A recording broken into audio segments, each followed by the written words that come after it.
In the quiet village of Erunmu, where the palm trees danced with the wind and the earth smelled of roasted yams, there lived a young woman named Abeni.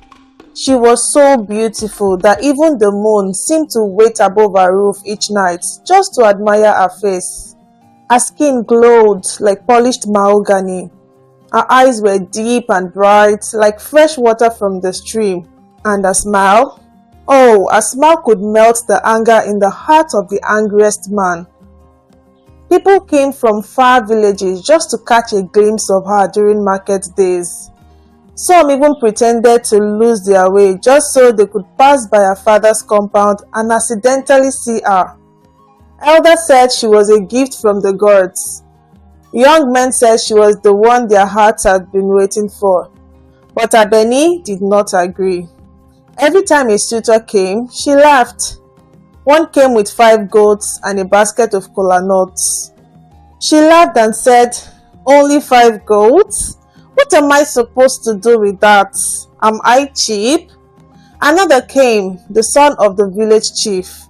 He brought golden earrings, wrappers from the city, and even a bag of rice. Still, Abeni turned up her nose. "He walks like a frog," she whispered to her friend, "and he smells like palm oil." It became a village joke. Who will finally marry Abeni? They would say. Maybe a spirit from the sky will come for her. Her mother, Iyaonyi, tried to talk to her. "My daughter, you are not getting younger.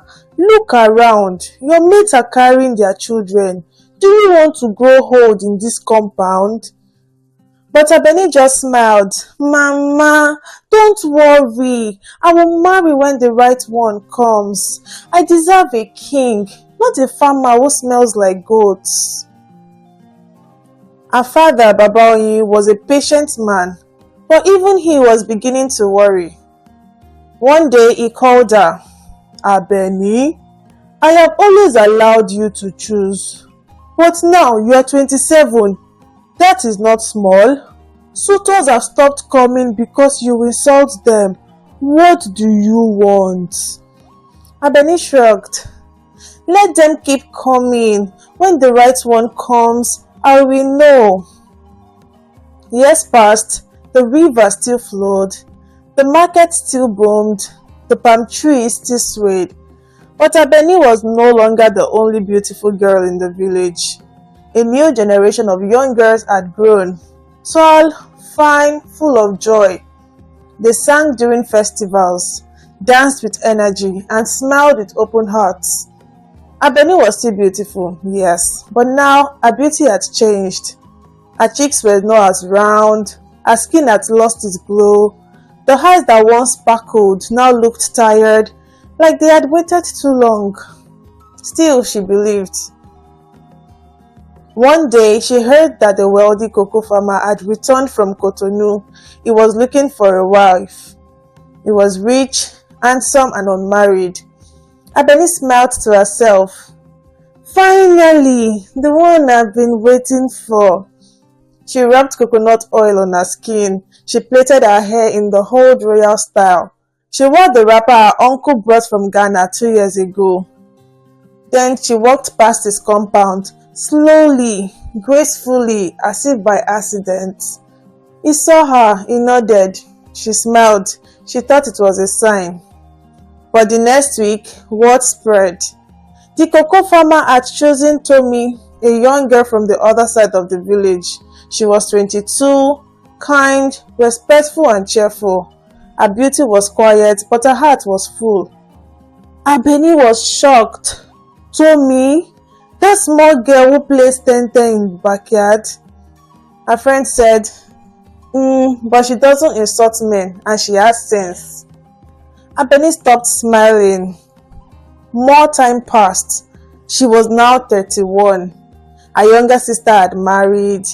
Even her cousin from Ibadan, the one everyone used to laugh at for being too quiet, she now has a husband and 2 children.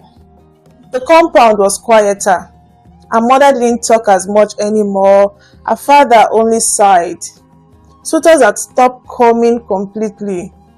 No more gifts, no more greetings, no more visits from hopeful mothers or curious aunties. The village festival still happened, but Abeni no longer danced. She would sit under the tree and watch, holding her wrapper tightly around her as if the wind might carry her away. One night she sat outside, staring at the moon, the same moon that used to chase her smile. Her mother sat beside her. "Abeni," she said gently, "you were the jewel of this village, but a jewel that hides itself for too long will be forgotten." Tears filled Abeni's eyes, but she said nothing. Inside her heart, a voice whispered, "What if I waited too long?" The next morning, Abeni went to the market like always, but this time she didn't walk with her usual pride. She kept her eyes down. She bought small tomatoes, a bit of peppers, and some dry fish. As she was about to leave, she heard someone call her name. She turned. It was Kehinde, the village carpenter. Years ago, he had come to her with 2 chickens and a bottle of palm wine. She had laughed in his face and called him Bush Boy. Now he stood tall, his arms were strong, his hands rough from years of honest work. Behind him was his wife, holding their baby. They looked happy, peaceful. He smiled and greeted her with respect. "Good morning, Abeni. How is the family?" She swallowed. "They are fine," she said softly. As they walked away, she stood still and her heart broke. That night, Abeni could not sleep. She lay on her mat, staring at the ceiling, hearing the baby of Kehinde's wife crying in the distance. She remembered the day Kehinde came to her many years ago, standing shyly by the gate with 2 chickens in his hands. She had mocked him in front of her friends. "2 dirty chickens? Is this what you bring to me?" She had laughed. Now he had a wife, a family, a home. And she, the most beautiful girl of Erunmu, had nothing but memories. The next day, she woke up early. She tied her wrapper, fetched water, swept the compound, and helped her mother cook. She even offered to go to the stream for her younger cousins, something she hadn't done in years. People were surprised. Some said Abeni is changing. Others whispered, "It's too late to change." But Abeni didn't care. She just wanted peace in her heart. One afternoon, a new face came to the village. His name was Folari, a quiet, humble man in his early 40s. He was a tailor from the next town. He had come to Erunmu to open a small sewing shop and live a quiet life after his parents passed away. Folari was not rich. He had no car, no cattle, no cocoa farm. But he had a calm spirit, kind eyes, and gentle hands that worked hard. He saw Abeni at the stream one morning and greeted her. She looked up, smiled politely, and greeted him back. That evening, he saw her again at the market and helped her carry her baskets. People watched them. Whispers began again. By the 3rd week, Folari had come to visit her parents. He wanted to marry Abeni. Her parents were surprised. "Abeni?" her father asked. "Are you sure?" "I am sure," Folari replied. "She is quiet, respectful, and I see goodness in her heart." Abeni's heart skipped. She hadn't expected another suitor, not after all these years. And now here was someone, not rich, not powerful, but honest. She went to the backyard and sat with her mother. "Mama, should I say yes?" Her mother looked at her for a long time. Then she said softly, "Do you remember when you told me you were waiting for a king?" Abeni looked down. "Sometimes," her mother continued, "kings come in simple clothes with simple words, but their hearts are made of gold." Abeni said yes. The village was filled with mixed reactions. After all these years, she finally agreed.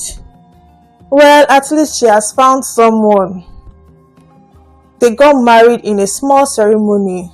No musicians, no cow, no grand party, just close family, soft drumming and the smell of jollof rice in the air. But Abeni smiled truly for the first time in years. At first, things were good. Folarin was a loving husband, he respected her, he provided what he could, and she supported his tailoring business. They lived in a small room behind the shop. It wasn't much, but it was peaceful. Then one day, while sweeping outside, Abeni overheard two women passing by. "That's Abeni." "Yes. She used to be the most beautiful girl in this village. Now look." They laughed as they walked away. Abeni stood still. Their words stayed in her heart. That night, she sat with Folarin. "Do you regret marrying me?" she asked him. He looked at her. "Why would you say that?" "Because I used to be someone else, someone everyone wanted, but now people laugh when they talk about me." Folarin reached for her hand. "I didn't marry you because of who you were," he said. "I married you because of who you are now. Quiet, humble, kind. That is beauty too." Tears rolled down her cheeks. Years passed, they never had children, though they tried. But they raised their 3 nieces and nephews as their own. Abeni taught them stories, songs, and how to respect people. She became known as Mama Fola, the quiet woman with deep wisdom and a soft heart. Girls from the village came to her for advice. Even boys came to help her with firewood and listen to her tales about life. One day, a young girl asked her, "Mama Fola, is it true you once rejected the village chief's son?" Abeni smiled. "Yes, my dear, I rejected many good men." "Why?" the girl asked. Abeni looked into the distance. The sun was setting behind the palm trees. She took a deep breath. "Because I thought I was too special, too beautiful. I thought the world would wait for me forever." She looked back at the girl. But beauty fades, and pride is a thief. It will steal your joy slowly until you are left with only regrets. That evening, she wrote a letter to her younger self. She folded it and kept it in a small wooden box beside her mat. It said, "Dear Abeni, beauty brought them, but pride chased them. You waited too long and the mirror stopped smiling back. But still, love found you. In a quiet man, in a humble room, in the lessons you now teach. Never again laugh at what your heart truly needs. You are now wiser." Remember, friends, pride can blind you to love when it knocks softly. Beauty fades, but a good heart never grows old. Thanks so much for watching to the end. Don't forget to like, comment, and subscribe to Learn Folktales for more videos. See you in the next video.